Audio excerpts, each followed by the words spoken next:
Hey, fellow horror fans. This is Troy Escamilla, the director of Party Night and Mrs. Claus, and you are listening to Anthony T's Horror Show. Enjoy.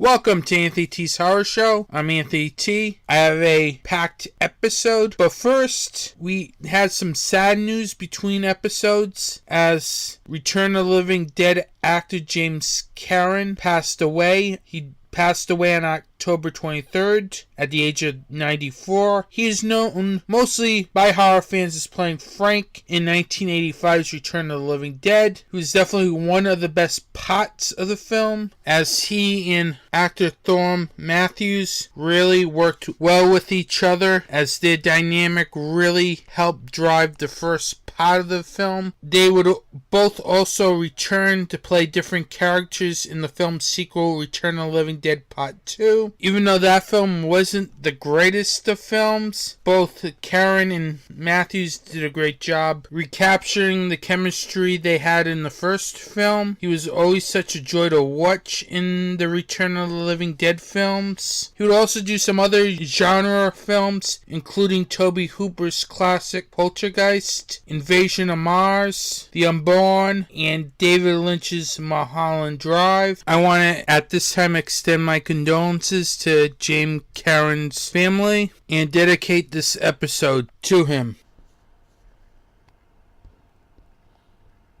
This episode is going to be a packed show. You'll have my interviews from Rock and Shock. I'm not telling you who I interviewed, as I wanted to keep it as a surprise. That's why I didn't promote it on social media or anything. I just promoted it as pretty much a Rock and Shock interview show. And I'm also going to talk about the new Halloween film directed by David Gordon Green. I will also go into a couple of theories that I have after I watch the film. That'll be like at the very end of the show, because I will be discussing spoilers in the theories that I have about the new Halloween film, as I have a couple. But first, before I get to all the interviews from Rock and Shock, here is my review of the convention itself. Another Rock and Shock has come and gone. I was over at the DCU Center in Worcester, Massachusetts from October 12th through the 14th. As I attended Rock and Shock again this year. And this year, really, I don't know what to say. On one hand, I had a good time as I met friends, met nice vendors. Celebs were nice for the most part. But I just couldn't help having this feeling that something was wrong with the show. I'm not faulting the organizers, because the execution was good. There really wasn't any complaints on the floor, but it just felt like Rock and Shock light. There were very few guests. There were no musicians. Usually they'll have musicians there. There were none there. You had no film room or photo op room, because you had a company book the entire third floor, which I don't like.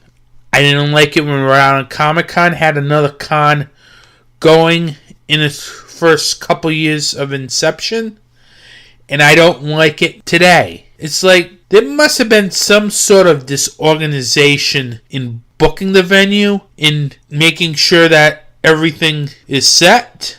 I can't blame them for the guest part, because they also had a 40th Halloween anniversary reunion, convention, and Sinister Creature Con that same weekend. But still, I can criticize them for not booking the rooms they needed to ensure that they had a photo op room and a film room. It really felt embarrassing that they couldn't get a room for photo ops and for films. Sure, if they just didn't have the film room portion, then it probably wouldn't have been as bad, but every convention has photo ops. And this convention only had one photo op, and that was the Twin Peaks photo op. But this is Rock and Shock.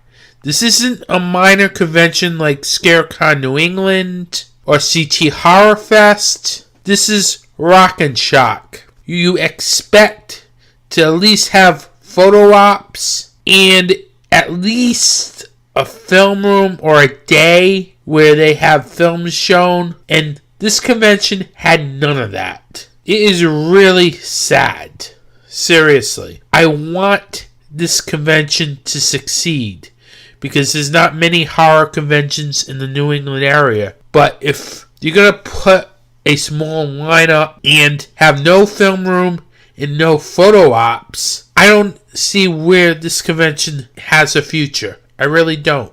Now, they announced that they will be doing it again next year. I really hope next year they really see what happened with the disorganization, as it looked like it was just disorganization behind the scenes. Because there's no excuse for why you don't have a photo op room or a film room. But I hope they rectify it next year. I will go back there again next year because I still had a good time, but I have to point all these factors out because I have to do a review of this. And I don't like saying this, but this was not a good convention. You know, I had a good time with the getaway and meeting the celebrities and vendors, but I felt like I was left wanting more. And when you feel that way at a convention, then it's not a good sign. But I have faith that next year will probably be a better convention than this year. Now, enough with my review of Rock and Shock. Now, here's the interviews I got while I was at Rock and Shock. I hope you enjoy them, and I'll be back with a film review.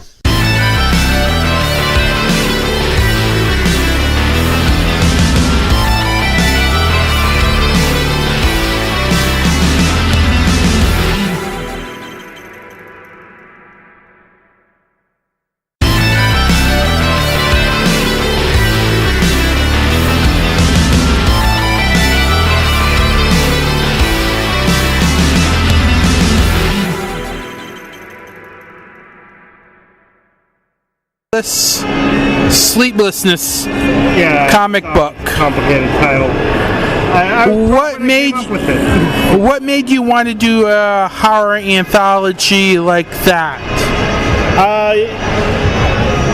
Well, I thought the superhero gimmick was played out. I don't want to come up with my own superhero, and I like just having disposable characters to throw around, and kind of like a Tales from the Crypt type of thing, so I could do whatever I want in my own book. You know what I mean? Mm-hmm. Now, your latest one is called Halloween in the Suburbs. Right. How did you come up with the story of it? It's vaguely based on a poem by H.P. Lovecraft from 1919. And since most of his stuff is in the public domain, I just decided to use that. Now, there are other stories in the Sleeplessness series. What are they? They're all mostly based on Lovecraftian horror or ghost stories. That's basically the in and out of it. I really like Lovecraftian horror, so that's why I wanted to go in that particular direction. Now, since you like H.P. Lovecraft so much, what are some of your favorite H.P. Lovecraft stories? Let me think for a second. Probably, I know it's generic, but the Call of Cthulhu is pretty good.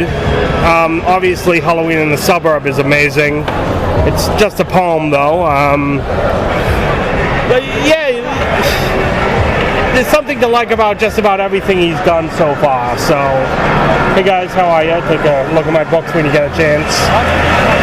There's something to like about just about everything he's done. So, you know, that's why I give it a go. Now, you were also part of an anthology comic called Tales of Halloween from Alternate Reality Comics. Oh, that's Tales of New England Terror. Oh, Tales of New England Terror. My apologies. In fact, I'm wondering if I'm saying that right. Tales of New England Terror.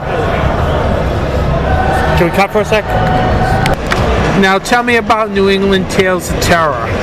That was an anthology series done by me and Ian and Joe St. Pierre and Ralph Reese, and it was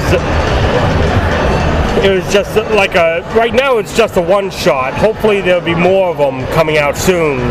And that was a really great horror series. I enjoyed that comic book a lot. Yeah, I did too. Oh, Chris Campana as well was in that. I was trying to remember who else.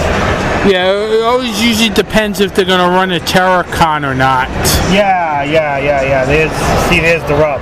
Hopefully they get that started again, but yeah, it's a very good show. Yeah, right. I'm just a hired gun, so I have no say command on that. Yeah, they hire obviously. Me. I have no idea. Now, what are some of your upcoming comics? Let me think here. Well, since I just finished the new Sleepless, I'm going to figure out what my next issue of that's going to be, and I have a few other little projects here and there coming around that I'm going to get started on.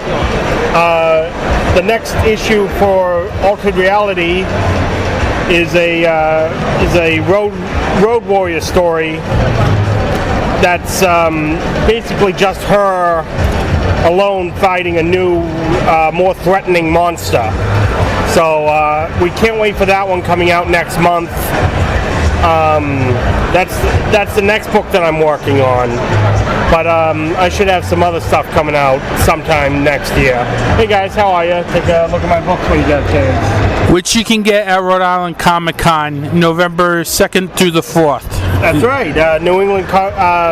Rhode Island Comic Con is coming up, and I really can't wait for that one. That one we're going to have some really... Altered Reality is going to have some really great stuff for that particular show. I assume you're going to be one of the artists there at Rhode Island Comic Con?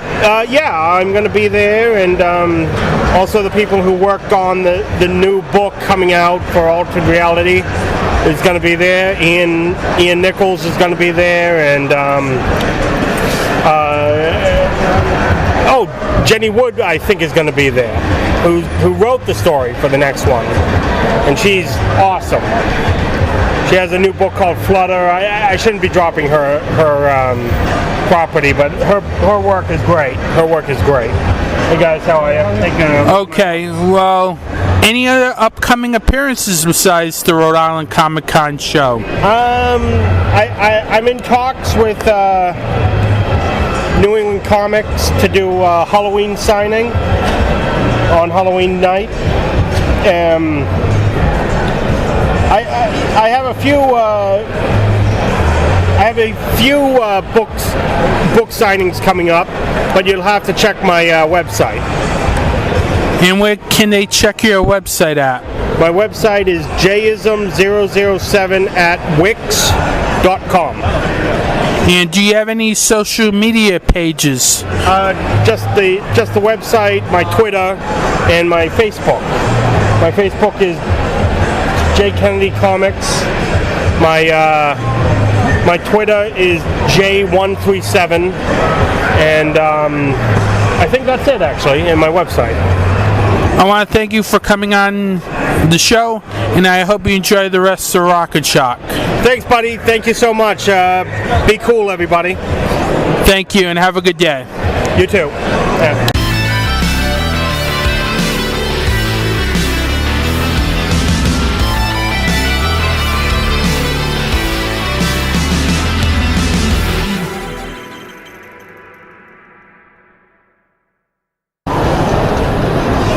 Welcome back. I'm here with Joel Robertson. He's known for doing some of the fantastic artwork for Scream Factory releases. I want to thank you for joining me today. Yeah, thank you for having me. Now, what made you get into the field of being an artist? When I was in high school, I always did art, and then I ended up going to college and went to CCAD in Columbus. And after that, I just had a gallery and things like that. Now, what got me into doing the covers is I had done some comic work for Vincent Price, and Scream Factory actually found me through that. And one of the first covers I did for Scream Factory was the Vincent Price collection, and I've done 30 covers for them since then. Now, what makes you come to Rock and Shock every year? Oh, this is a great show. I come for the shock and I stay for the rock. It's a very unique show. You've got the convention during the day, and then you've got the great bands over the weekend. And it's nice. It's nice to walk across the street into a venue and see great bands. I've seen Guar here, Danzig a couple times. Ministry played here last year. So very unique show, and I do some work for it. I usually do the hoodies each year, and it's worth the 12-hour drive. Now, you have some really good Scream Factory covers, including Nightbreed, Texas Chainsaw Massacre 2. What are some of your favorite horror films? Favorite horror films that I've worked on. My favorite, movie of all time is Return of the Living Dead. I was fortunate enough to be able to do the cover for that. I like, basically 80s slashers and 80s, movies in general. And I'm fortunate enough to be able to do some of those covers for those 80s and 90s movies. Now, you have some really nice work here. You have They Live. You also have a nice cover that looks like from Just Desserts. Yeah, correct. Now, how did you become involved with that, designing the cover for that film? I was approached by someone who does some of the extras and different things with the collector's editions from Scream Factory, and they actually worked with another company, and they approached me to do the cover. I did it in a wraparound, and each one of the stories is focused on that, and that was a great project to work on. It really was. Now, I also noticed you also did Suspiria as well. Yes, I did. That was through Synapse Films. We used to back in the day. We did some stuff over at a show where we would bring in different Italian actors and directors and things like that. And I actually did that cover. I actually did that artwork for that years and years ago. And then I was approached by Synapse to use that. So I ended up going back into the art, putting some more time into it, moving a few things around and things like that to make it unique, even though it was something that I did in the past. Now, besides all this nice artwork, you sell T-shirts as well. Yes. What made you want to venture into this T-shirt business? Well, I have a lot of T-shirts. All my shirts are black, of course, and it was kind of like a progression, from doing the posters and then being able to. I was just the next step was to put that on a garment and get it on people's backs. Now, where can they find you on social media? You can find me on Instagram. I'm Joel Robinson Art. You can find me on Facebook as Joel Robinson, and you can come to my site, and it's artpusher.net. And that's where you'll find all your prints and T-shirts as well? Yes. I want to thank you for coming on my show. Have a good day. Yeah, thank you. Thank you for having me.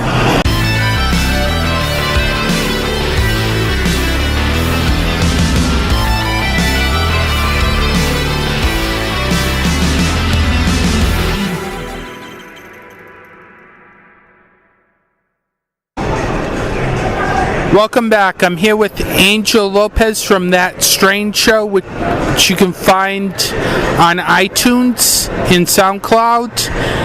Now, how did That Strange Show start off?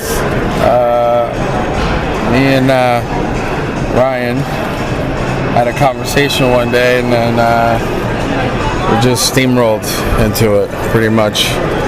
Bought some microphones and all the equipment, and we just started doing it.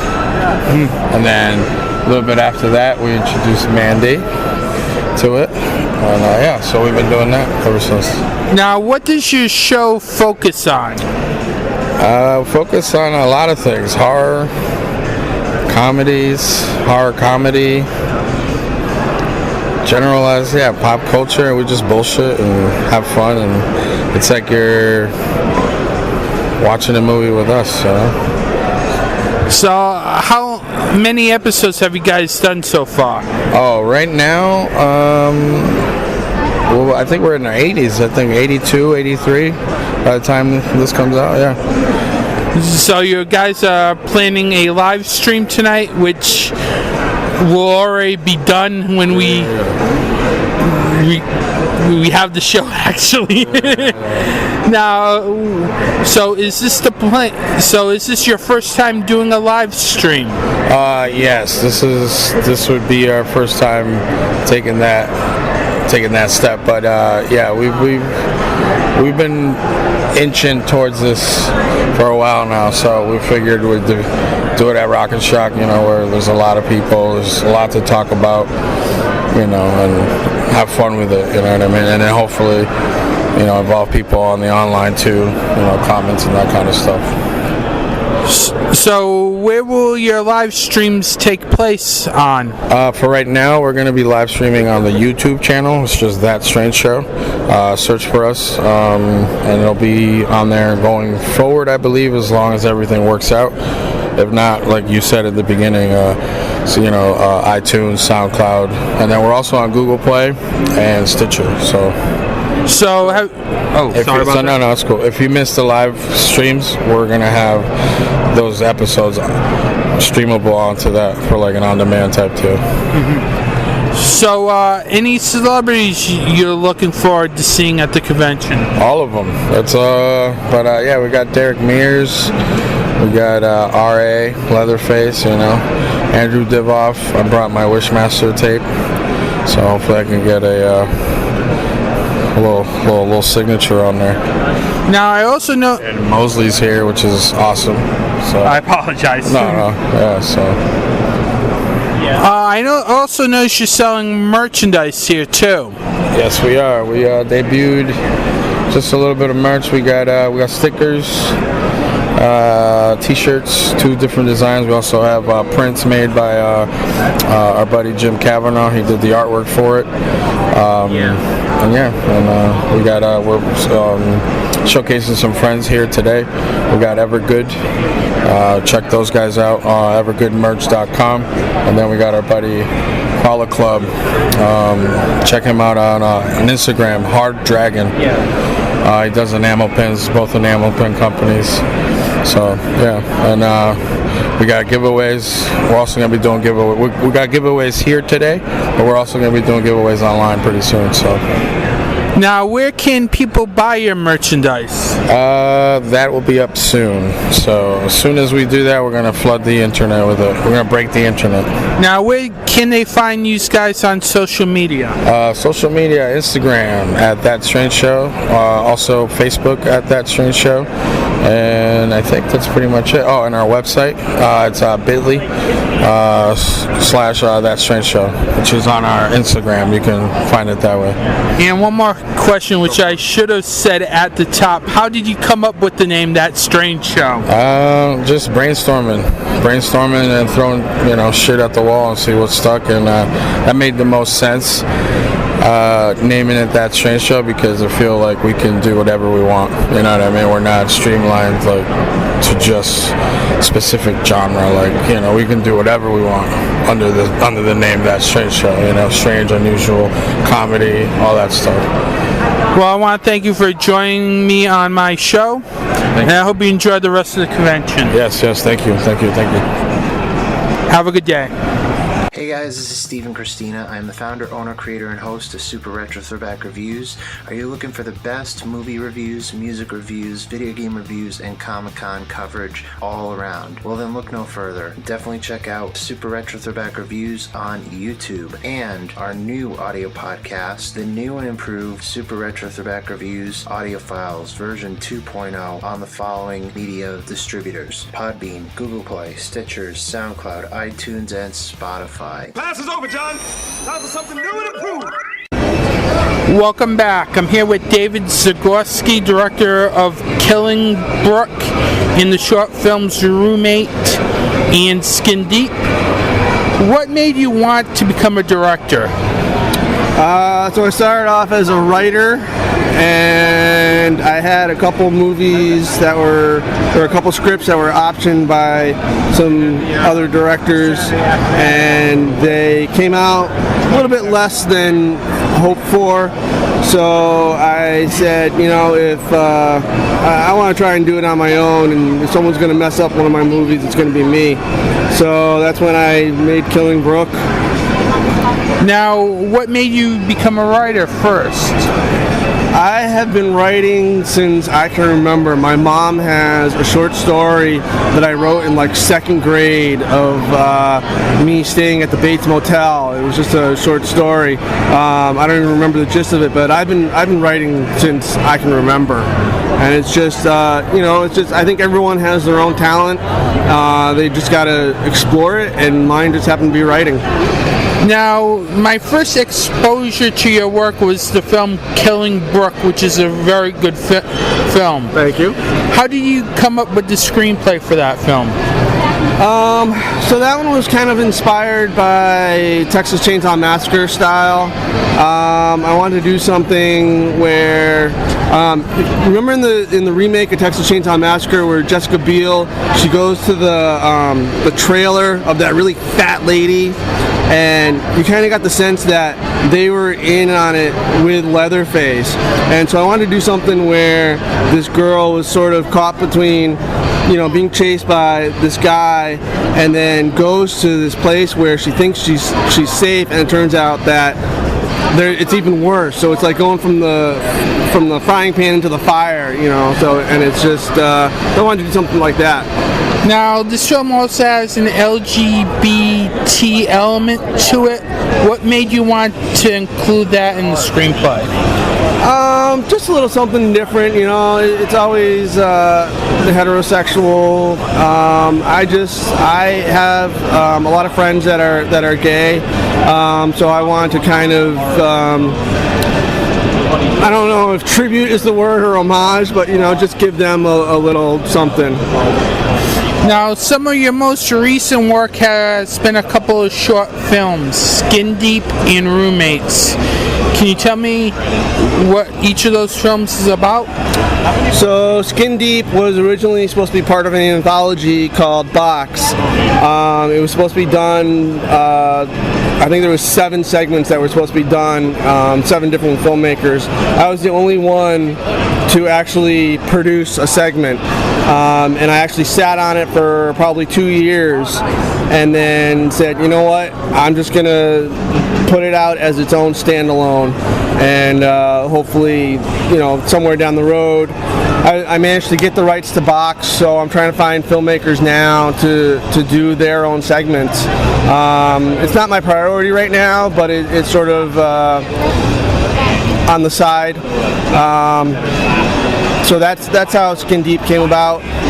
Basically, the box is it brings about your worst fears, and in this case, it's this model. She's very full of herself. She's very beautiful, and she knows it. And so the box, she's introduced to the box, and it starts off as a little rash, and it gets worse from there. We go very Cronenberg style body horror. So, Roommates actually this is a remake of my my own. I originally wrote Roommates several years ago when I was first getting into filmmaking, and it was one of the first shorts that I had done. It was shot on video. That tells you how long ago it was. And I wanted to do something for Rock and Shock last year because I didn't have anything new, so I wanted to do something new. And I said, you know what? Let me remake Roommates, update it a little bit, do it with better special effects and stuff. And so that's how that came about. Now, you also have another film that seems to be been in production for like a couple of years called Bloodlust. Yes. Can you tell me about that film? Bloodlust is, we shot that in 2016. It is slow going, but it is edited. Right now it's in post-production. We're waiting on sound effects, visual effects, score. Hopefully next year it will be out. I keep saying that every year, but I'm trying to get that one finished for next year, and we're going to do the festival circuit with that. Now, what is the film about? It's sort of a combination of Leon the Professional and Let the Right One In. This girl, Juliet, she's 13 years old. She's sort of a social outcast, picked on at school. She has an abusive stepfather, and her mother is sort of absent.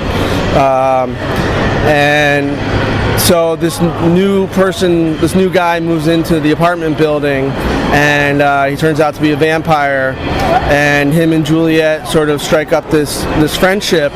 And one night, in a drunken rage, her stepfather kills the stepmom, spoiler alert, goes to kill Juliet, and she's rescued by Ben the vampire, and sort of takes off from there. So hopefully next year. Next year, 2019. God. It seems like it's every year. Yeah. For the last 2 years. Yeah. This is the thing: is all my other productions I've been fully in charge of. I've done the editing. I've done if I had to have visual effects, I sourced it out. But I knew what was happening all along. I have a producer on Bloodlust who's kind of managing everything, so I'm sort of at his mercy. Not to say that he's dragging his feet, but we both get busy with stuff, and we're just trying to find the right people. We're trying to, we'd rather do it right and do it, take a while than to rush it and have it look like crap. So where can people buy your films?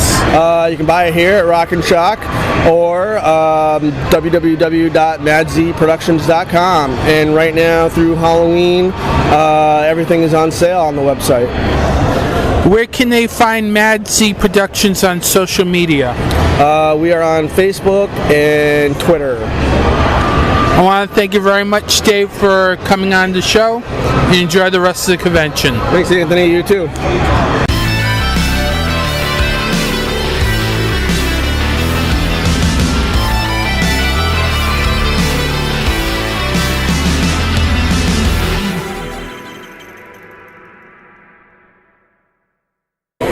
Welcome back. I'm here with Richard Chandler, director of films such as Witch Hunt, Boston. I'm not going to try to pronounce that one. Boston Massacre, and most recently, Pots Unknown.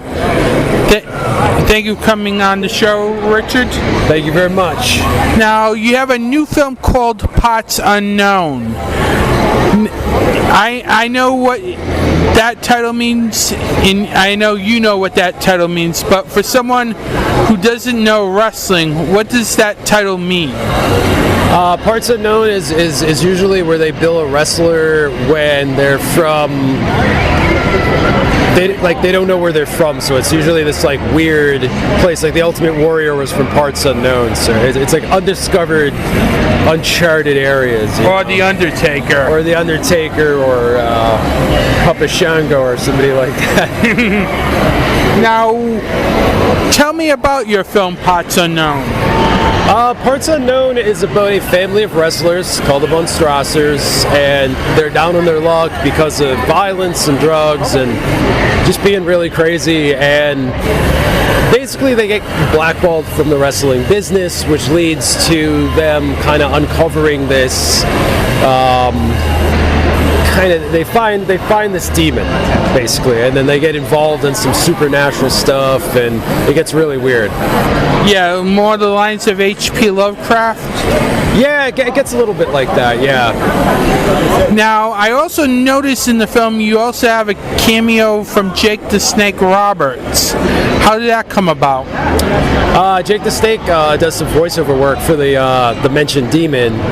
I've always been a fan of Jake the Snake. He was one of my childhood heroes and stuff. And, I really dug him in his wrestling character. And he has a very sinister vibe, both as a wrestling character and in real life. So he fit Parts Unknown more than any other wrestler I could think of. Now, what made you want to go the wrestling angle with your latest horror film? I think professional wrestling is a very dark business that a lot of people, the layman, doesn't quite understand. There's a lot of things mixed into wrestling, especially in the 90s. A lot of drugs, scandals,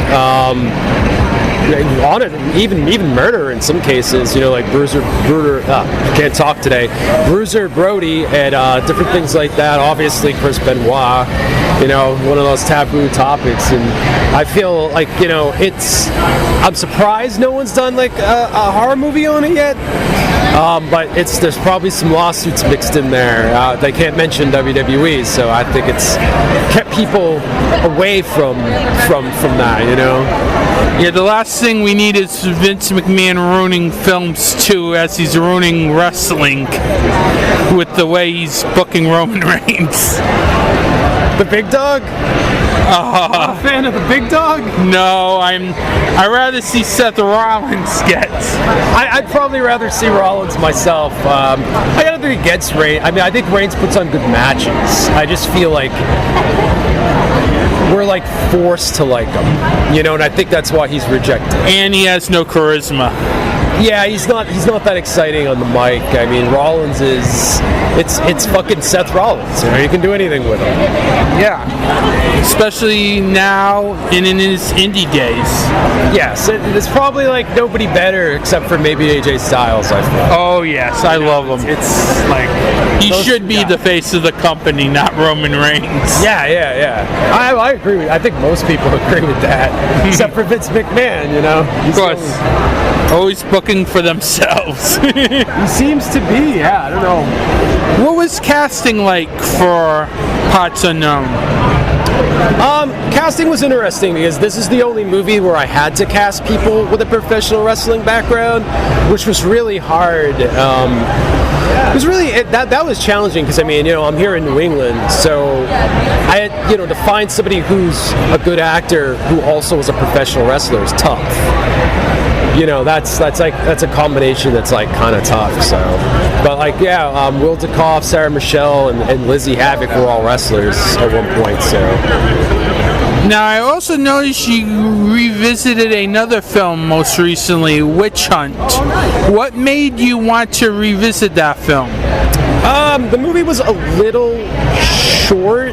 It was a short feature, and I had some requests from some distribution companies that wanted to put it out if it was the right length. It's also one of my favorite projects too. I feel like Witch Hunt is it's really just dark and brooding, and people really love witches and stuff. So I just thought it was appropriate to bring it back, and so far I think it's paid off because I feel like it's everybody wants to see it again. It's in a film festival coming up, and I guess people just really like witches.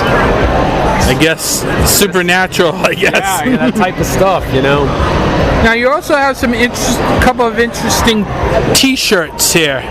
Can you tell me about those? Yeah, we recently started designing T-shirts. We have just 2 designs. Jenny French, who's standing over there, she designed these. We got one that's based off the Infinity Gauntlet, and one that's based off Uncle Frank from Hellraiser. Now, can people buy these online? Yeah, our website, bostonfilmfamily.com, has a little shop where people can buy the shirts and they can buy parts unknown. Okay, but not the other films? Not the other films yet, but I'll probably try and put them up there too. Now, where can they find Boston Film Family on the web and on social media? BostonFilmFamily.com, and then at Boston Undead on Twitter, Instagram, and Facebook, and all those places. So, I want to thank you very much for coming on the show, Rich, and enjoy the rest of the convention. Thank you very much. Appreciate it. You're welcome. Have a good day. Thank you very much.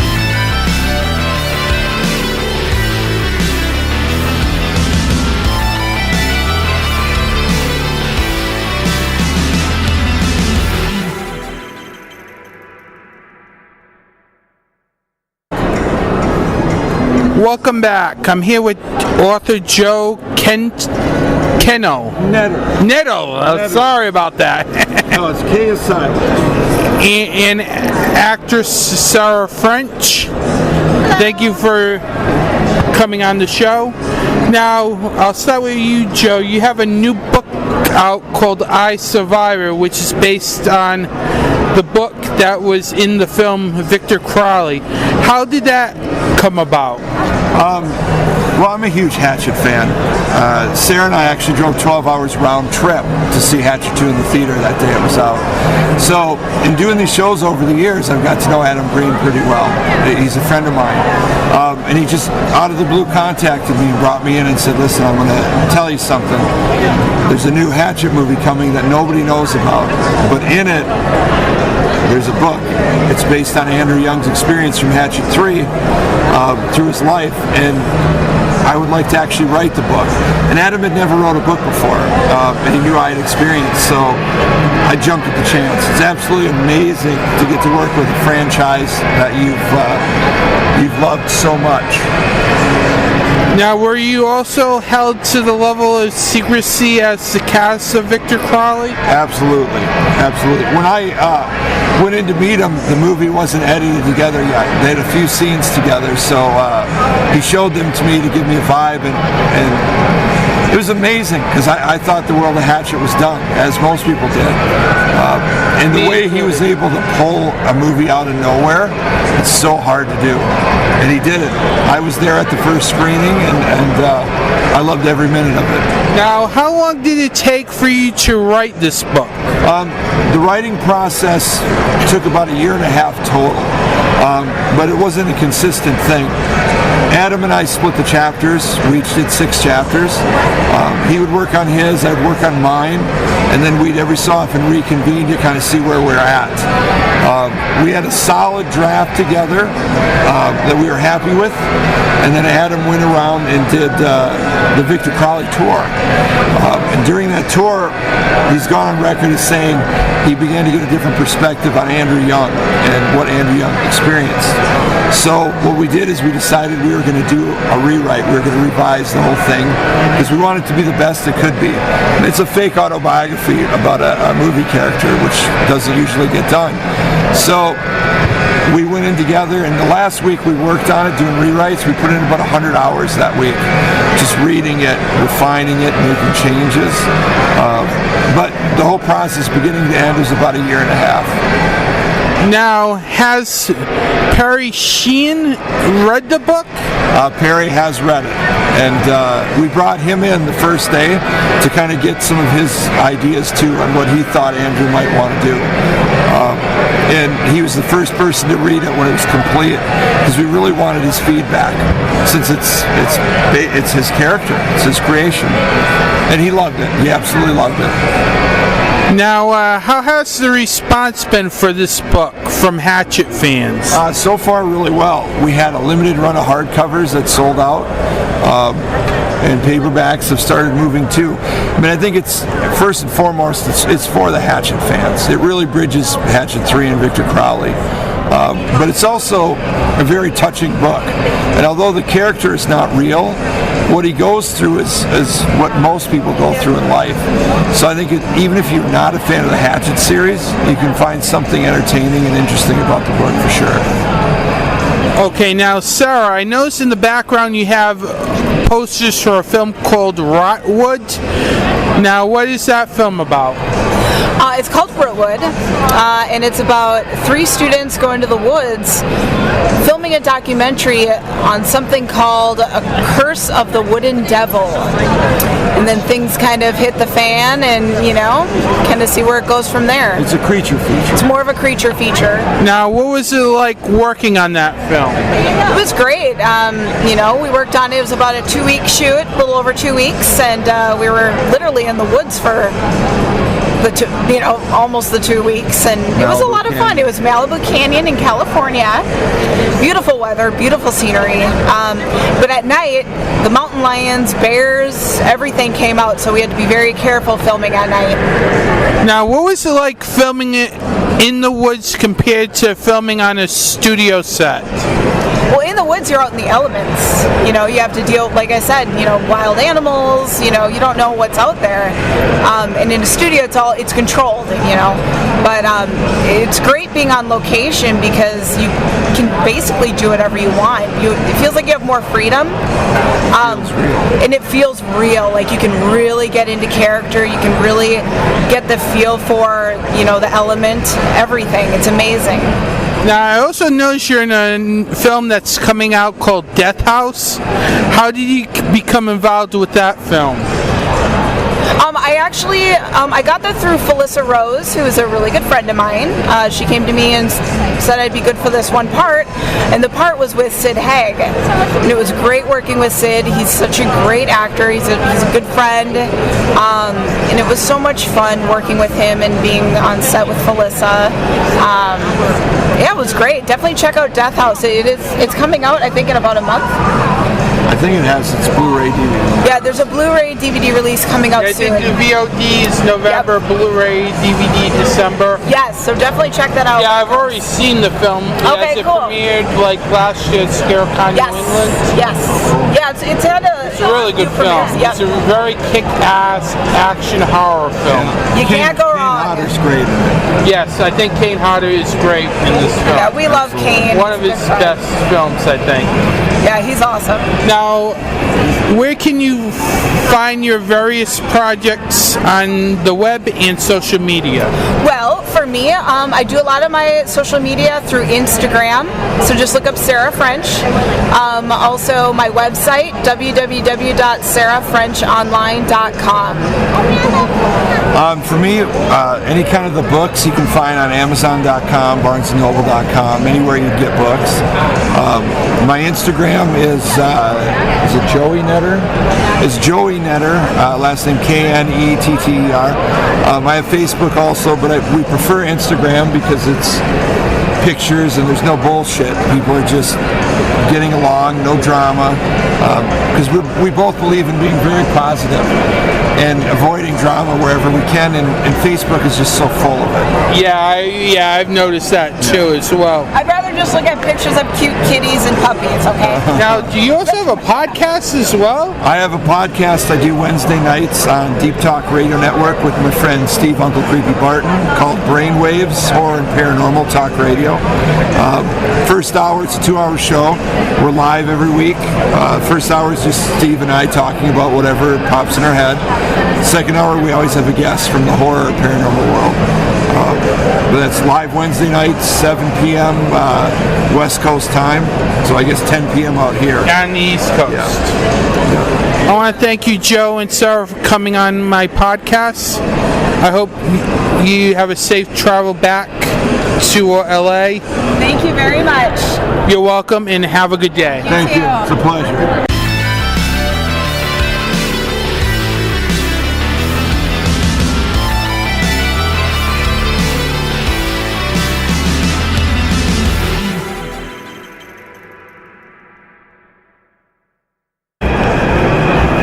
Welcome back. I'm now here with actor William Forsyte. He's been in such films as The Devil's Rejects and Halloween.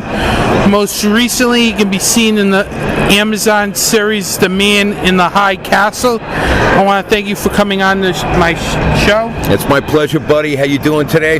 Doing good. You? I'm doing great, man. So how's your time at Rock and Shock been so Great far? time. Always great to be in Worcester. Great to be in Mass. You know, I'm a New England fan, so I love coming. Now, you're most known for The Devil's Rejects. What is it like to work with Rob Zombie on that film? Well, I don't know if I'm most known for The Devil's Rejects. I'm most known in this horror circle from The Devil's Rejects. Working with Zombie, phenomenal. Rob's a smart director, a very strong director. He knows exactly what he wants, and he puts his trust in his people.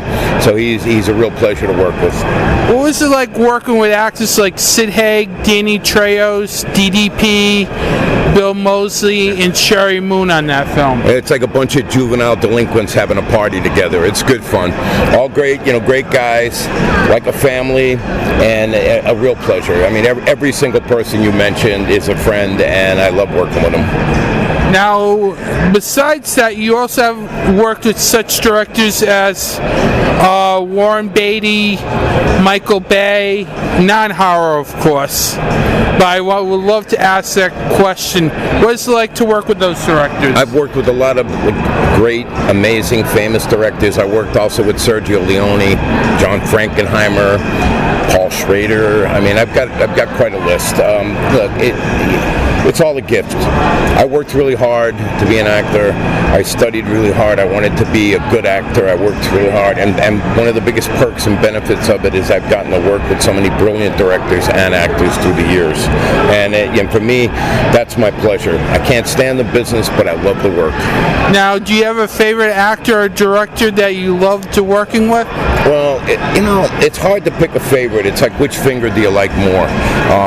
There's a great selection of people. I could name a few. I mean, I love Robert Duvall. I love working with Robert De Niro. I love working with Al Pacino. I mean, those are the top headline guys. But I mean, there's so many actors that I just absolutely love and have had the pleasure of working with. Now, you're in the series The Man in the High Castle, which is mostly a science fiction series. Oh, yes. Tell me about your character in that. Well, I can't talk too much about it other than what you can see, but of all things, I'm playing J. Edgar Hoover in Man in the High Castle, so it's essentially J. Edgar Hoover in the continuation of the Third Reich. So it's pretty out there and fun. A spectacular show. I mean, they do a really great job of capturing something grand and special, and I think the show is phenomenal, and I had a really good time working on it. And finally, any upcoming projects that you're working on that is coming out on DVD, Blu-ray, or currently in the pipeline? Yeah, I have quite a few things that I have done this year and last year. Right now, I have a film coming out. I believe it's February with Liam Neeson. He and I play brothers. It's called Hard Powder. I did another film called Vault, another film called Wake Up, and actually I've got even a couple other ones in the can, so I'm keeping busy. It's always a good thing to hear for a character actor like you. Don't C-word me. Don't you use the fucking C-word on me. Use the V-word. Versatile. Versatile actor, we'll say that.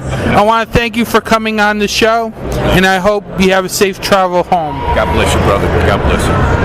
I want to thank everyone who agreed to be interviewed during my Rock and Shock coverage here on Anthony T's Horror Show. Now, on Anthony T's Horror Chamber, especially on the YouTube channel, I have a lot of stuff up there now. It was a little dormant because I've been busy with other things in life, but I managed to get a lot of stuff up there this past week. I've got the Dawn of the Dead 40th anniversary panel from Rock and Shock. I've got the Twin Peaks panel from Rock and Shock. I've got the Independent Filmmakers panel from Rock and Shock. And with that, I also have a new horror review, or I like to call them Anthony T's Horror Views on YouTube. And I decided to review one of Trauma's latest releases, Spy Darlings. And I also go into a horror review since this show is so packed that I decided to move my commentary to the YouTube channel. And there I talk about pretty much Fangoria and the lack of the fact that they will not sell single issues of their magazine on their website, which I think is ridiculous in my opinion, that you have to pay for a subscription for Fangoria. I'll save that for the YouTube channel. Now, the final part of the show will be dedicated to the new Halloween film that just came out in theaters. I'll give you my quick review, then I will dive into maybe a couple of theories I have with this film, which I had after seeing this film, but I will let you know when I get there, so you can pretty much turn off the podcast if you haven't seen the film, as that will be my final segment of the show. So let's dive into David Gordon Green's Halloween.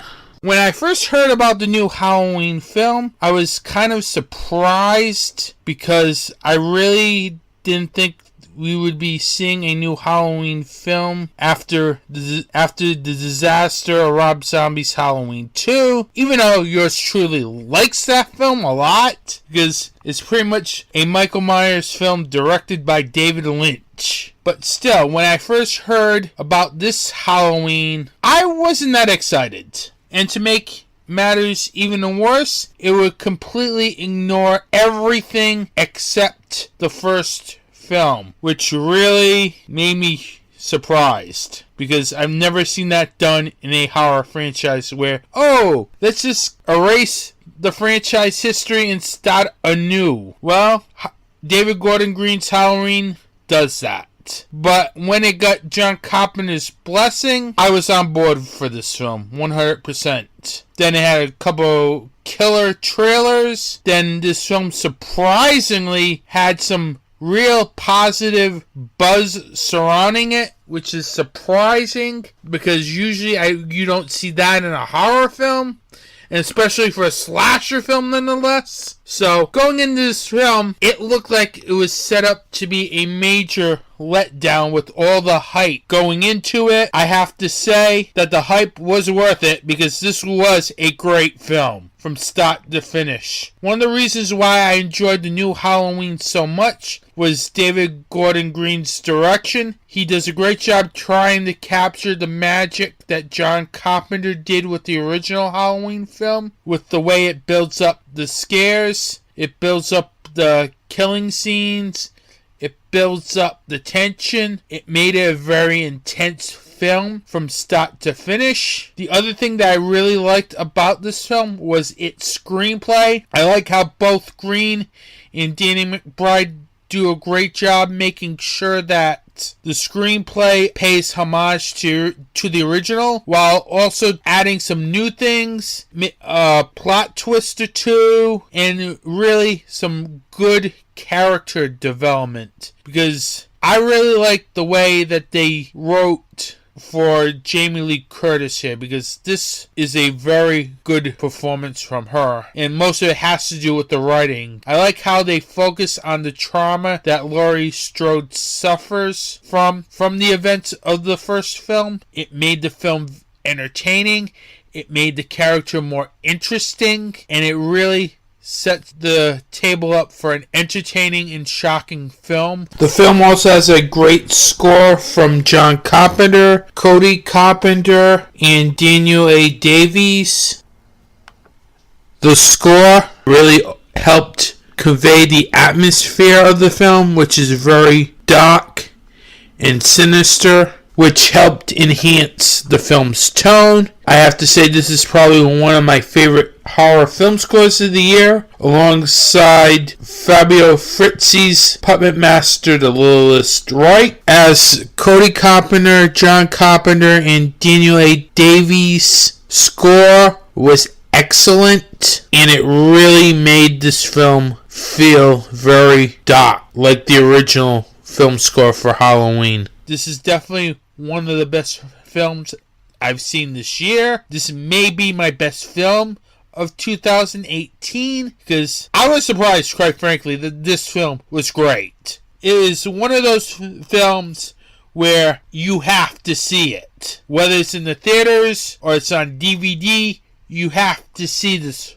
film, because this is a very terrifying film from its opening frames to the final credits. It is truly one of the most terrifying horror films that I've seen in a while, and it really blows a lot of the films released in 2018 out of the water. Definitely check out Halloween in theaters right now, and this will also be my film recommendation for this episode.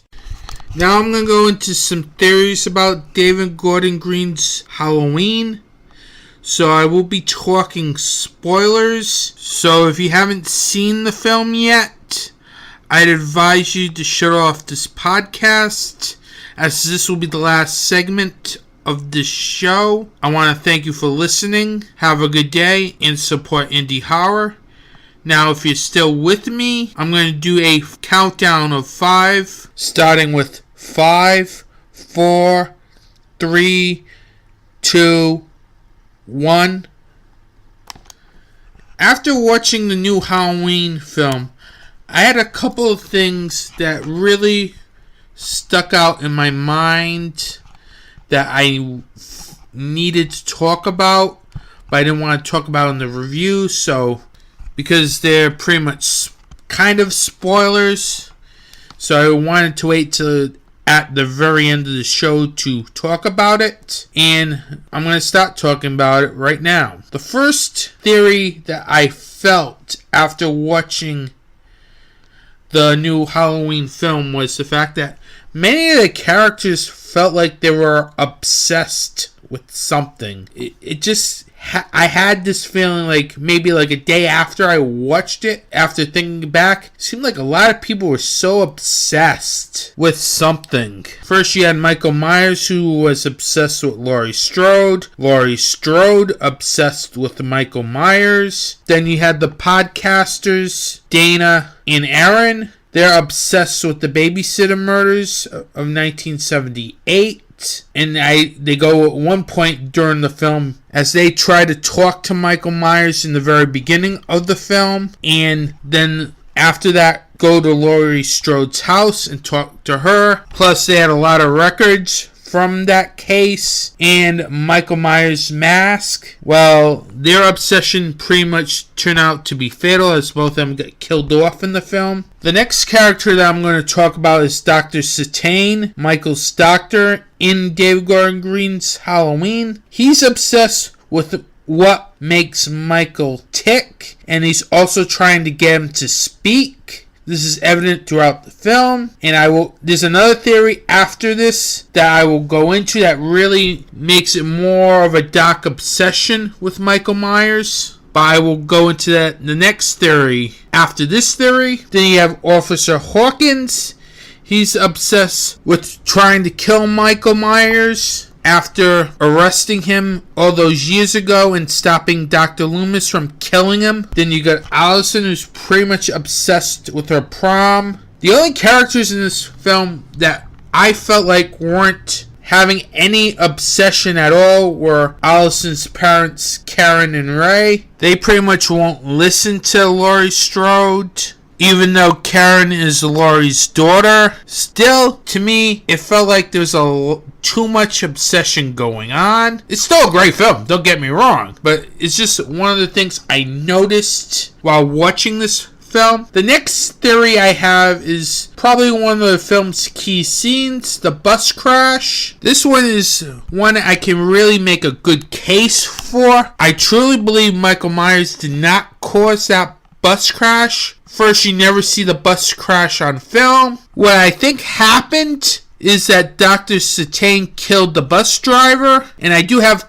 a couple of points that would make it clear. First, he was so eager to get on that bus, and I don't know any person who would be so eager like the way Dr. Satane was in getting on that bus for the transfer. So that's definitely one reason why Dr. Satane probably caused the bus crash. But the second thing was, during the film's twist, he kills Officer Hawkins after he ran down Michael Myers with his car. Plus, he had this whole sort of vibe where he really was creepy. Whether it's the opening frames of the film to his death scene, he just felt creepy. Maybe it had to do with the mustache, as to me it looked a little like Coffin Joe from the Coffin Joe films. So I really believe Dr. Satane caused that bus crash because of those two factors.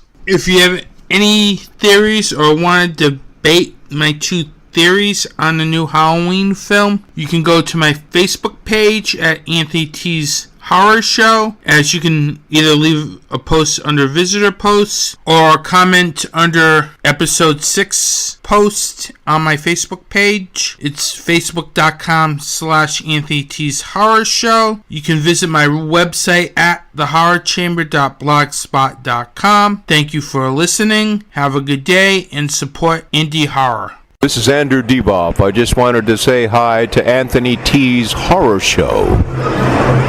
We'll see you soon, kids.